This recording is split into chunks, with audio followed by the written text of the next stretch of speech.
Hello friends, आपल्या सर्वांची आवडती मालिका तू ही रे माझा मितवा या मालिकेच्या आजच्या मंगळवार 7 जुलैच्या एपिसोडमध्ये आजपर्यंतचा सगळ्यात भयानक ट्विस्ट आला आहे. फ्रेंड्स, आजचा एपिसोड खूप भारी होता. मग नेमकं घडलंय तरी काय? तर फ्रेंड्स, कालच्या एपिसोडमध्येच आपण म्हणालो होतो की नम्रताला आता वल्लरीची जागा देऊन टाकायला पाहिजे आणि नम्रताने तेच केलंय. वल्लरीच्या सांगण्यावरून चक्क ईश्वरीच्या डोळ्यामध्ये असं एक लिक्विड टाकलं ज्यामुळे ईश्वरी ही आपली दृष्टी गमावून बसलीये, तिला काहीच दिसत नाहीये आणि ईश्वरीला चक्क फ्युजन वडापाव बनवायचा आहे. या स्पर्धेच्या पहिल्या राऊंडमध्ये एक स्पेशल डिश बनवायची आहे आणि डोळ्यांनी काही दिसत नसताना ईश्वरी हे कसं करणार? पण ईश्वरीने हार मानली नाही आणि ईश्वरी म्हणाली, मला जरी दिसत नसलं तरीसुद्धा मी या स्पर्धेत भाग घेणारच. त्यामुळे सगळ्यांना जबर धक्का बसलाय. मग आता ईश्वरीला दिसत नसतानाही ती ही स्पर्धा जिंकणार का? हे जाणून घेण्यासाठी हा व्हिडिओ शेवटपर्यंत नक्की पहा. फ्रेंड्स, आजच्या एपिसोडच्या सुरुवातीलाच सगळेजण स्पर्धेसाठी तयार असतात, उत्सुक असतात. सगळ्याच्या सगळ्या 5 जोड्या स्टेजवर उभ्या असतात आणि अँकर सांगते की आता लवकरच या स्पर्धेला सुरुवात होणार आहे. पण त्याआधी सगळ्यांनी थोडा वेळ आराम करायचा आहे. बरोबर 4 वाजता पहिला फूड राऊंड सुरू होईल. तोपर्यंत तुम्ही सगळ्यांनी रेस्ट करा आणि 4 वाजता मला किचन व्हेन्यूला येऊन भेटा. सगळेजण जोरदार टाळ्या वाजवतात आणि प्रत्येकजण आपापल्या रस्त्याने निघून जातो. थोड्या वेळानंतर ईश्वरी आणि अर्णवने सुद्धा चेंज केलेलं असतं आणि ईश्वरी अर्णवला म्हणते, सर, पहिला राऊंड हा सरप्राईज राऊंड असणार आहे. या राऊंडमध्ये कोणती डिश बनवायची आहे हे आपल्याला वेळेवर सांगितलं जाईल. तेवढ्यात सौदामिनी तेथे येते आणि या दोघांचं बोलणं ऐकू लागते. ईश्वरी अर्णवला म्हणते, सर, सरप्राईज राऊंड असला तरीसुद्धा मी एकदम बढिया डिश बनवणार आहे, त्यामुळे राऊंड आपणच जिंकू, तुम्ही टेन्शन घेऊ नका. सौदामिनी हे सगळं ऐकते. अर्णव म्हणतो, आय नो मिस इंदोर, तू खूप छान बनवशील, मला पूर्ण विश्वास आहे. आणि हे दोघे निघणार. तितक्यात सौदामिनी त्यांच्यासमोर येते आणि म्हणते, गुड कॉन्फिडन्स, खरंच तुमच्या दोघांचा कॉन्फिडन्स मला आवडलाय. ईश्वरी आणि अर्णव तोंड वाकडं करतात. त्यांना या बाईशी बोलण्याची इच्छा नसते. पण सौदामिनी म्हणते, कसं आहे ना, तुमच्या दोघांचा कॉन्फिडन्स कितीही चांगला असला आणि तुम्ही दोघांनी कितीही प्रयत्न केले तरीही कॉम्पिटिशन तुम्ही जिंकू शकणार नाहीये. त्यामुळे मी तुम्हाला एक सजेस्ट करते की जर तुम्ही ही कॉम्पिटिशन जिंकलाच नाही आणि मला 100 कोटी रुपये तुम्हाला देता आले नाही तर काय फायदा? त्यापेक्षा तुम्ही आत्ताच हार माना आणि तुमची कंपनी, तुमचे शेअर्स, तुमच्या प्रॉपर्टीज सगळं माझ्या नावावर करून टाका. खूप चांगली डील आहे. परत परत अशी डील मिळत नाही. ईश्वरी चिडून म्हणते, असं तुम्हाला वाटतं, पण आम्ही ही स्पर्धा जिंकणारच. आम्ही आमचे पूर्ण प्रयत्न करणार आहोत आणि प्रयत्न केल्यावर यश मिळतंच. सौदामिनी म्हणते, याला ओव्हर कॉन्फिडन्स म्हणतात, कारण ही स्पर्धा तुम्ही कधीच जिंकू शकत नाही. अर्णवसुद्धा सौदामिनीला ठणकावून सांगतो, ही स्पर्धा तर आम्हीच जिंकणार. सौदामिनी स्माईल करते, तोंड वेकडं वाकडं करते. ईश्वरी तिला ठणकावून सांगते, हे सगळं लेक्चर आहे ना, तुम्ही आम्हाला देण्यापेक्षा तुम्ही जे तुमचे 2 पपेट या स्पर्धेत उतरवले ना, त्यांना द्या. तेवढाच त्यांना फायदा होईल आणि ते आमच्यासमोर टिकू शकतील. सौदामिनी म्हणते, ओके ठीक आहे, नक्की करेल हो. अर्णव हा सौदामिनीला ठणकावून सांगतो, आता तुम्ही गेला तरी चालेल.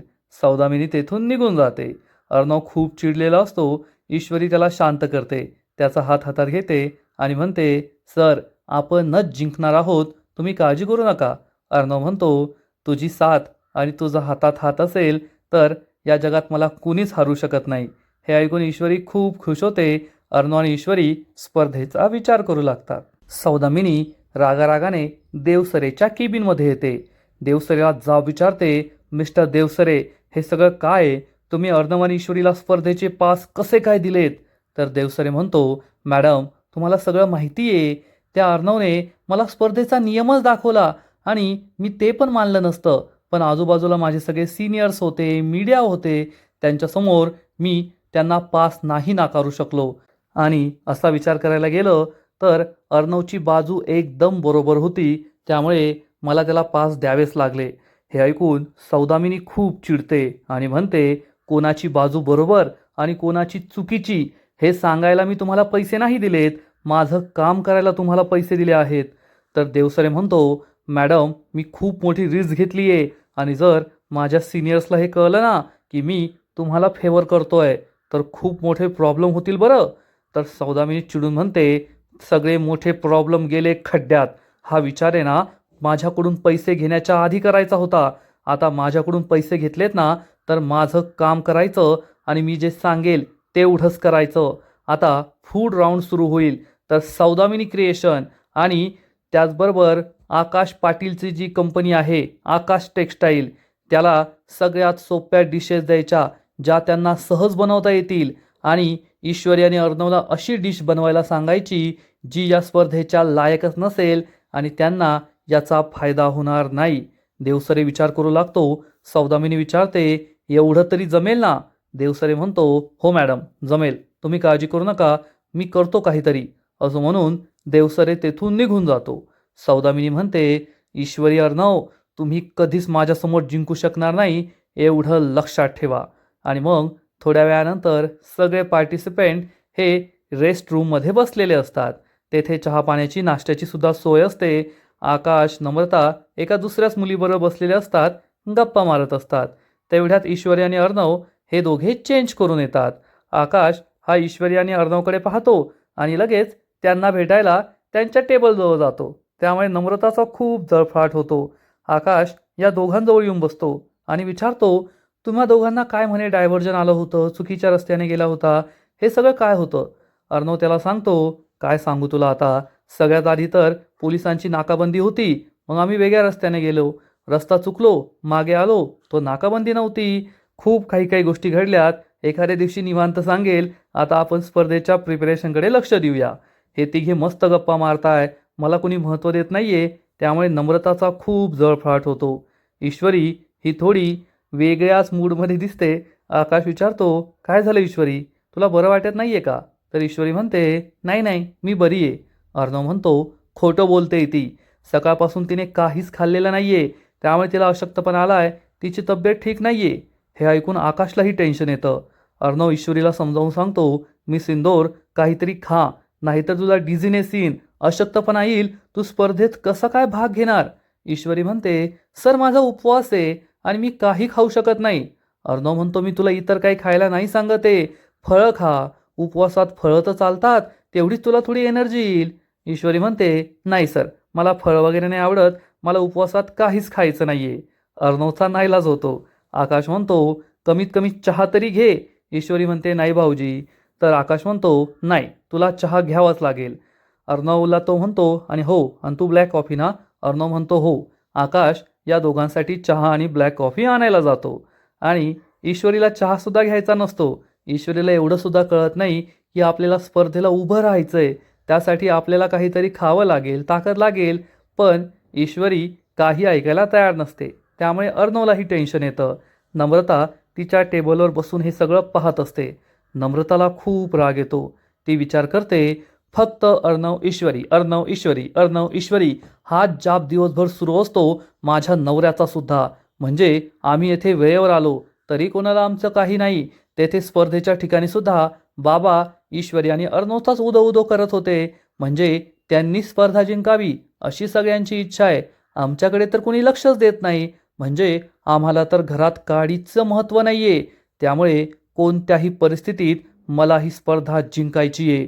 ईश्वरी ही स्पर्धा जिंकून मला सगळ्यांना दाखवून द्यायचं आहे की मी सुद्धा तुझ्यापेक्षा कमी नाहीये, उलट तुझ्यापेक्षा सरसच आहे आणि मला सुद्धा या घरात मानाचं स्थान मिळवायचं आहे. ही स्पर्धा जिंकून घराचं गेलेलं वैभव परत मिळवणारी सून तू नाही तर मीच बनणार, असा विचार नम्रता करते आणि यासाठी ती काहीही करायला तयार असते. इकडे आकाश ईश्वरी आणि अर्णवसाठी चहा आणि कॉफी घेऊन येतो आणि थोडे स्नॅक्ससुद्धा आणतो. अर्णव म्हणतो, मी सिंदोर घे. ईश्वरी म्हणते, सर तुम्हाला सांगितलंय ना मला उपवास आहे, मी नाही घेऊ शकत. अर्णव म्हणतो, मी तुला चहा आणि कॉफी घ्यायला सांगितलंय. तर ईश्वरी त्यासाठी सुद्धा नकार देते आणि म्हणते, सर मला चहा कॉफी पिऊन उपवास नाही करायचा आहे, मला काही न खाता पिता उपवास करायचा आहे. आकाश म्हणतो, असं केलंस ना तर स्पर्धेच्या ठिकाणी चक्कर येऊन पडशील, मग स्पर्धा सुद्धा जाईल. ईश्वरी हसू लागते आणि म्हणते, आकाश भाऊजी असं काही होणार नाहीये. आकाश म्हणतो, आता इतक्या प्रेमाने आणलंय ना तर पी चहा, हे सगळं ऐकून नम्रताचा खूप जळफळाट होतो. अर्णव म्हणतो, पहा प्रेमाने आणलंय ना, घे बरं पिऊन. पण ईश्वरी काही ऐकायला तयार नसते आणि ती आकाशला म्हणते, आकाश भाऊजी मला थोडं पाणी आणा. आकाश हो म्हणतो आणि तिच्यासाठी पाणी आणायला जातो. आकाश ईश्वरी आणि अर्णवच्या किती पुढं पुढं करतोय हे पाहून नम्रताचा चांगला जळफाट होतो. नम्रता खूप चिडते. आकाश ईश्वरीला पाणी आणून देतो. ईश्वरी पाणी पिते. आकाश अर्णव मस्त चहा कॉफी पित असतात आणि मग त्यानंतर आकाश आणि ईश्वरीच्या गप्पा सुरू होतात. अर्णव सुद्धा त्यांच्यामध्ये गप्पा मारत असतो. या सगळ्यांच्या गप्पा सुरू असतात आणि नम्रता ही तिच्या टेबलवर बसून हे सगळं पाहत असते. नम्रताचा खूप जळफळाट होतो आणि तेवढ्यात नम्रताला चक्क वल्लरीचा एक ऑडिओ मेसेज येतो आणि नम्रता कानाजवळ मोबाईल घेऊन हा ऑडिओ मेसेज ऐकते आणि वल्लरी ही नम्रताला सांगते, नम्रता सॉरी, पण मला एका महत्त्वाच्या कामासाठी पुण्याला जावं लागतंय, म्हणून आज मी तेथे येऊ शकणार नाहीये. पण जर तुला या घरामध्ये स्वतःचं वेगळं स्थान निर्माण करायचं असेल, तुझ्यासाठी आणि तुझ्या नवऱ्यासाठी मान मिळवायचा असेल, तर तुला आज ईश्वरीला ही स्पर्धा जिंकू नाही द्यायची. त्यासाठी थोड्याच वेळात एक माणूस तुझ्याजवळ येईल, तो तुला काहीतरी लिक्विड देईल आणि हे लिक्विड ईश्वरीच्या डोळ्यात जायला हवं याची व्यवस्था तू कर. त्यामुळे ईश्वरीची दृष्टी जाईल, तिला काही दिसणार नाही. हे ऐकून नम्रताला जबर धक्का बसतो. वल्लरी म्हणते, काळजी करू नको, ईश्वरी फक्त काही काळासाठीच दृष्टीहीन होईल, कायमसाठी नाही. आणि तुला हे काम करावंच लागेल, टेन्शन घेऊ नको. आणि हा ऑडिओ मेसेज संपतो. हे ऐकून नम्रताला जबर धक्का बसलेला असतो. नम्रता खूप घाबरते. ईश्वरी बरं असं करायचं या विचारानेच ती खूप घाबरते आणि तिला आठवतं, ईश्वरी माझी लहान बहीण आहे. ईश्वरीबरोबर मी माझं संपूर्ण बालपण घालवलंय आणि माझ्या बहिणीबरोबरच मला हे सगळं करावं लागणार आहे. आणि ईश्वरीबरोबर घालवलेले सगळे क्षण, ईश्वरीने आपल्यासाठी काय काय केलंय हे सगळं नम्रताला आठवतं आणि नम्रता म्हणते, नाही नाही नाही, मी इशूबरोबर असं नाही करू शकत. इशू माझी छोटी बहीण आहे आणि मी तिच्याबरोबर असा डर्टी गेम नाही खेळू शकत. पण तेवढ्यात नम्रताला वल्लरी आठवते, तिची आदर्श. वल्लरीने तिला सांगितलं होतं, पाहिलंस का, सगळेजण फक्त ईश्वरी आणि अर्णवचाच उदो उदो करतात. तुला आणि तुझ्या नवऱ्याला या घरात काडीचंही महत्त्व नाहीये. जर तुला तुझी आणि तुझ्या नवऱ्याची या घरात वेगळी ओळख निर्माण करायची असेल तर या स्पर्धेत भाग घ्यावा लागेल. ईश्वरी आणि अर्णवला हरवावं लागेल, तेव्हाच या घरात तुला तुझं स्थान मिळेल. हे सगळं नम्रताला आठवतं आणि मग लहानपणापासून आम्ही एकत्र आहोत, ही माझी छोटी बहीण आहे, या सगळ्यावर सासूरवाडीतलं आपलं स्थान मिळवणं नम्रताला जास्त चांगलं वाटतं किंवा जास्त मोठं वाटतं. आणि नम्रता म्हणते, सॉरी इशू, मला तुझ्याबरोबर हे करायचं नाही आहे, पण मला तुझ्याबरोबर हे करावंच लागेल. तेवढ्यात तेथे एक वेटर असतो फूड कोर्टवर. त्याला वल्लरीचा कॉल येतो आणि वल्लरी त्याला सांगते, समोर एक मुलगी बसलेली असेल, तिला ते लिक्विड नेऊन दे. आणि तेथे 50 मुली असतात, पण मुलगी म्हटल्यावर त्याला फक्त नम्रताच दिसते. आणि हा वेटर बाकीच्या लोकांना पाणी देण्याचा बहाणा करतो. त्यानंतर नम्रताच्या टेबलजवळ येतो. नम्रतासमोर सुद्धा 2 पाण्याच्या बाटल्या ठेवतो आणि मग हे लिक्विड तेथे ठेवतो. तेथे एक पेपरसुद्धा असतो आणि हा वेटर तेथून निघून जातो. नम्रता खूप घाबरते आणि नम्रता हे लिक्विड असतं ते लिक्विड पाहते. त्याखाली एक टिश्यू पेपर असतो. हा टिश्यू पेपर ती उघडून पाहते आणि त्यात लिहिलेलं असतं, इंदोरी पोहे. म्हणजे आता नम्रताला इंदोरी पोहे बनवायचे असतात हे तिला या चिठ्ठीतून कळतं. नम्रता हे लिक्विड पाहते. इकडे ईश्वरी, अर्णव, आकाशच्या गप्पा सुरू असतात. नम्रता हे लिक्विड हातात घेते आणि विचार करते, आता ईश्वरीच्या डोळ्यात हे लिक्विड टाकायचं आहे. कसं टाकायचं हाच प्रश्न नम्रताला पडतो. आणि मग ईश्वरी आकाश आणि अर्णवला म्हणते, मी वॉशरूमला जाऊन येते. आकाश अर्णव दोघे हो म्हणतात आणि ईश्वरी तेथून थोडं पुढं जाते. तेवढ्यात तिला चक्कर येते. ईश्वरी खाली कोसळते. ईश्वरीला चक्कर आली, त्यामुळे सगळे खूप घाबरतात. ईश्वरीकडे धावत पळत जातात. अर्णव विचारतो, काय झालं मिस इंदोर? ईश्वरी म्हणते, काय नाही सर, अचानक थोडीशी चक्कर आली. आकाश तिला पाणी प्यायला आणून देतो. ईश्वरी पाणी पिते. नम्रता विचार करते, हीच ती योग्य वेळ आहे, मी ईश्वरीच्या डोळ्यात हे लिक्विड टाकू शकते. नम्रता लगेच तिच्या टेबलजवळ येते. तिच्या पर्समध्ये हे लिक्विड टाकते. अर्णवजवळ येते आणि म्हणते, जीजू, मी इशूला ना रेस्ट रूममध्ये घेऊन जाते, तिला थोडं बरं वाटेल, तेवढाच ती आराम करेल. अर्णव म्हणतो, ठीक आहे. आणि मग ईश्वरीला घेऊन नम्रता रेस्ट रूममध्ये जाते. अर्णव आकाशला म्हणतो, तिला मी सांगितलं होतं की काहीतरी खाऊन घे, पण तिला काही ऐकायचं नसतं आणि मग हे दोघेही पुन्हा एकदा टेबलवर येऊन बसतात. नम्रता ईश्वरीला रेस्टरूममध्ये घेऊन येते आणि तिला तेथे बसवते. विचारते, बरी आहेस का तू? तर ईश्वरी सांगते, हो मी बरी आहे, पण मला खूप सफोकेट होतं आहे. AC तर चालू आहे ना? नम्रता म्हणते, हो इशू, AC तर चालू आहे. आणि तेवढ्यात नम्रताची नजर टेबलवर ठेवलेल्या छोट्याशा वॉटर कूलरवर जाते आणि नम्रताला लगेच एक आयडिया सुचते. नम्रता म्हणते, इशू येथे एक फॅन आहे, मी तो ऑन करते, तुला बरं वाटेल. ईश्वरी म्हणते, ठीक आहे. मग ईश्वरीच्या मागे हा वॉटर कूलर असतो. तेवढ्या सौदामिनी बाहेरून हे सगळं पाहू लागते. ती लपून हे सगळं पाहते आणि नम्रता वल्लरीने पाठवलेलं हे लिक्विड या वॉटरमध्ये टाकून देते आणि त्यानंतर कूलर सुरू करते आणि कूलरसुद्धा तिला स्वतःला त्रास होऊ नये म्हणून ईश्वरीच्या समोर घेऊन जाते आणि ईश्वरीला म्हणते, ईश्वरी याच्याकडे पहा, तुला बरं वाटेल, सफोकेट होणार नाही. ईश्वरीला कसला तरी त्रास होत असतो. हे सगळं पाहून सौदामिनी खूप खुश होते आणि विचार करते, शेवटी एक बहीण दुसऱ्या बहिणीविरुद्ध उभी राहिलीच. ईश्वरीला नम्रता म्हणते, डोळे उघड, तुला बरं वाटेल. ईश्वरीच्या डोळ्यात हे लिक्विड जातं. ईश्वरी म्हणते, बस झालं ताई. आणि मग नम्रता हा वॉटर कूलर ठेवून देते. ईश्वरी लगेच झोपी जाते. नम्रताला आनंद होतो. नम्रता म्हणते, सॉरी इशू, मला तुझ्याबरोबर हे करायचं नव्हतं, पण मी कायम निग्लेक्ट होतीये, सगळे मला इग्नोर करताय आणि मला आता ते सहन होत नाहीये. या घरात मला माझं स्थान मिळवायचंच आहे. असा विचार करून नम्रता ही रूम बाहेर पडते. सौदामिनी तेथे उभी असते. सौदामिनी तिच्याकडे पाहून हसू लागते, पण नम्रताची हिंमत होत नाही तिच्या नजरेला नजर देण्याची आणि नम्रता तेथून निघून जाते. सौदामिनी मात्र खूप खुश होते आणि म्हणते, आता ईश्वरी आणि अर्णवला ही स्पर्धा कधीच जिंकता येणार नाही. आता बहीण बहिणीविरुद्ध उभी राहिली आहे, म्हणजे ही स्पर्धा मीच जिंकणार असा विचार करून ती खूप खुश होते. थोड्या वेळानंतर अर्णव रेस्टरूममध्ये येतो. ईश्वरीचा डोळा लागलेला असतो, ती झोपलेली असते. अर्णव तिला उठवतो. ईश्वरी म्हणते, हो सर. अर्णव तिला सांगतो, आता बरं वाटतंय का? ईश्वरी म्हणते, हो बरं वाटतंय. अर्णव म्हणतो, मी तुला उठवलं नसतं, पण त्यांनी पहिला राऊंड अनाऊन्स केला आहे म्हणून तुला उठवायला आलो आहे. तुला जर बरं वाटत नसेल तर काही प्रॉब्लेम नाही आहे, आपण त्यांना सांगू शकतो. ईश्वरी म्हणते, नाही सर, तुम्ही असं का बोलताय? मला बरं वाटतंय आणि या स्पर्धेत भाग घेणं किती महत्त्वाचं आहे तुम्हाला माहिती आहे ना? अर्णव म्हणतो, मी सिंदूर ते सगळं ठीक आहे, पण तुझं तब्येतसुद्धा खूप महत्त्वाची आहे. तुला बरं वाटत नसेल तर आपण त्यांना सांगू शकतो की आम्ही. ईश्वरी म्हणते, नाही सर, असं बोलूसुद्धा नका. तुम्हाला माहिती आहे ना, आपण या स्पर्धेत भाग घेण्यासाठी किती मेहनत केली आहे, किती संकटांना तोंड देऊन आपण आलो आहे. सकाळी आपण निघलो तर त्या नाकाबंदीमुळे आपला रस्ता चुकला. मग आपण परत आलो तर आपल्या गाडीचं टायर पंक्चर झालं. मग आपल्यावर जीवघेणा हल्ला झाला. त्यानंतर येथे आलो तर पासेस मिळाले नाही. पासेस मिळवण्यासाठी आपण भांडण केलं आणि एवढं सगळं केल्यानंतर आता स्पर्धेत भाग घ्यायचा नाही. नाही सर, असं बिलकुल होऊ शकत नाही. तुम्ही माझी काळजी करू नका. मी नक्की उभी राहील, चांगला पदार्थ बनवेल, टेन्शन घेऊ नका.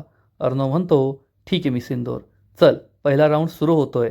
ईश्वरी अर्णवला सांगते, अर्णव सर, ही स्पर्धा फक्त आपल्याला त्या 100 कोटी रुपयांसाठी नाही जिंकायची आहे, तर आईंच्या नावासाठी जिंकायची आहे. त्यांच्या नावाने तुम्ही हे जे एम्पायर उभं केलं आहे ना, ते एम्पायर असंच कायम टिकून राहावं यासाठी जिंकायची आहे. ईश्वरीचं हे प्रेम पाहून अर्णवला सुद्धा खूप छान वाटतं आणि मग हे दोघे स्पर्धेच्या ठिकाणी जातात. म्हणजे जेथे अनाऊन्समेंट वगैरे झाली होती तेथे आता एक मोठा TV लावलेला असतो, त्यावर सगळं दाखवलं जात असतं. तेथे मामा, अंजली, आजी, बाकीचे सगळे लोक बसलेले असतात आणि जे स्पर्धक असतात ते किचन एरियामध्ये असतात. तेथे सगळे जजेससुद्धा असतात.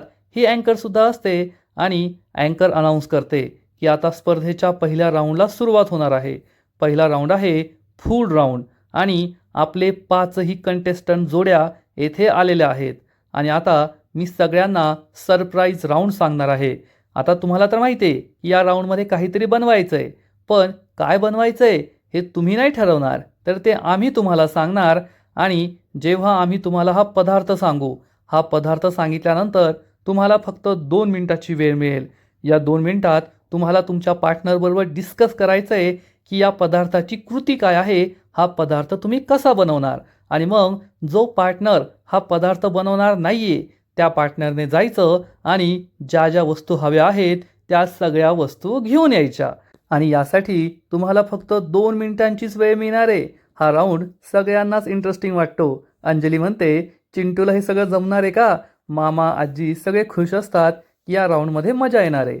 आणि मग एक एक करून ही अँकर सगळ्यांना कोणकोणते पदार्थ बनवायचे आहेत त्याबद्दल सांगते. सगळ्यात आधी आकाश आणि नम्रताला फ्युजन इंदोरी पोहे ही डिश येते. नम्रता म्हणते, सर बाय हात का खेले होऊन जाईल. आकाश खुश होतो. मग अँकर जी सौदामिनीची टीम असते त्यांना चॉकलेट समोसा ही डिश देते. ते सुद्धा खुश होतात. मग तिसऱ्या कंटेस्टंटला फ्युजन मिसळ ही डिश मिळते. चौथ्या कंटेस्टंटला फ्युजन दाबिली ही डिश मिळते. आणि मग सगळ्यात शेवटी सात्विक क्रिएशन्स म्हणजेच अर्णव आणि ईश्वरीला फ्युजन वडापाव ही डिश मिळते. सगळे खूप एक्सायटेड असतात की आता पुढे काय होणार. आणि मग या कंटेस्टंटची वेळ सुरू होते. त्यांच्याकडे फक्त 2 मिनिटं असतात आणि या 2 मिनिटांमध्ये त्यांना सगळे पदार्थ आणायचे असतात. सगळे कंटेस्टंट आपापल्या पार्टनरला सांगतात की काय काय पाहिजे आणि काय काय आणायचं आहे. ईश्वरी सुद्धा अर्णवला सांगते की फ्युजन वडापाव बनवायला काय काय लागणार आहे. नम्रता आकाशला सांगते की फ्युजन वडापाव बनवायला काय काय लागणार आहे. आणि मग हे सगळे पार्टनर्स तेथे सगळं सामान ठेवलेलं असतं, येथे हे सामान घ्यायला जातात. एकदम धावपळ होते आणि सगळ्या ज्या कंटेस्टंट बायका असतात त्या सांगतात हे आणा ते आणा. अर्णव आकाश सगळे सामान घेत असतात आणि मग शेवटचे 30 सेकंद राहतात तेव्हा सगळे पार्टनर्स आपलं आपलं सामान बास्केटमध्ये भरून आपल्या आपल्या पार्टनरजवळ येतात. अर्णव ईश्वरीजवळ येतो आणि ईश्वरी सगळं चेक करते. वडापाव बनवायला पाव लागणार आहे, त्यानंतर बटाटे लागणार आहेत. आणि मग ईश्वरी म्हणते, सर बेसनपीठ कुठे? तुम्ही बेसनपीठ नाही आणलं. अर्णव सांगतो, आणलंय ना. हे काय? आणि मग अर्णव तिला बेसनपीठ दाखवतो. तर ईश्वरी म्हणते, सर हे बेसनपीठ नाहीये, हे सत्तूचं पीठ आहे. आता त्या पिठावर लिहिलेलं आहे. तरी अर्णव म्हणतो, व्हॉट? हे बेसनपीठ नाहीये, हे सत्तूचं पीठ आहे.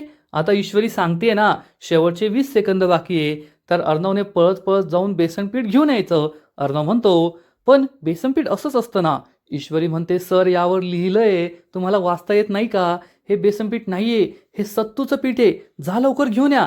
अर्णवला आळस आलेला असतो कारण 5-10 किलोमीटर परत जायचं असतं. अर्णव म्हणतो, काय फरक पडतो? बेसनपीठ काय सत्तूचं पीठ काय, बनव वडापाव. ईश्वरी म्हणते, सर वडापाव बनवायला बेसनपीठ लागतं, सत्तूच्या पिठाचा वडा मी कसा बनवू? अर्णव म्हणतो, फ्युजन वडापाव आहे, बनवून टाक. आणि तेवढ्यात ही अँकर अनाऊन्स करते, तुमची वेळ संपली आहे, आता तुम्ही कोणतं सामान घेऊ शकत नाही. त्यामुळे ईश्वरी आणि अर्णवला जबर धक्का बसतो.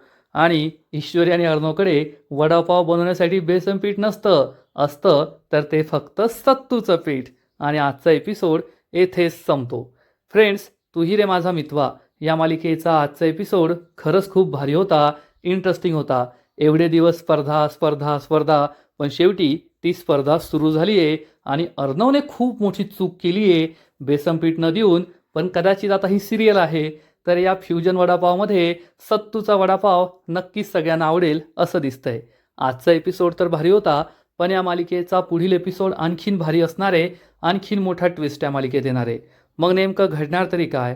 तर पुढील एपिसोडमध्ये आपण पाहू, नम्रताने ईश्वरीच्या डोळ्यात जे लिक्विड टाकलंय त्याचा इफेक्ट होणार. ईश्वरीला काहीही दिसणार नाही. त्यामुळे ईश्वरी चक्क गरम तेलामध्ये आपला हात बुडवायला जाईल. तेवढ्यात अर्णव तिला थांबवणार आणि मग स्पर्धेचे आयोजक म्हणतील, ईश्वरीला काही दिसत नाहीये, तर ईश्वरी या स्पर्धेत कशी भाग घेणार, कसा पदार्थ बनवणार? त्यामुळे ईश्वरी आणि अर्णवला या स्पर्धेतून आपण बाद करूया. पण ईश्वरी या आयोजकांना ठणकावून सांगेल, माझी दृष्टी गेली आहे पण माझी हिंमत नाही गेली आहे. त्यामुळे मी या स्पर्धेत भाग घेणारच.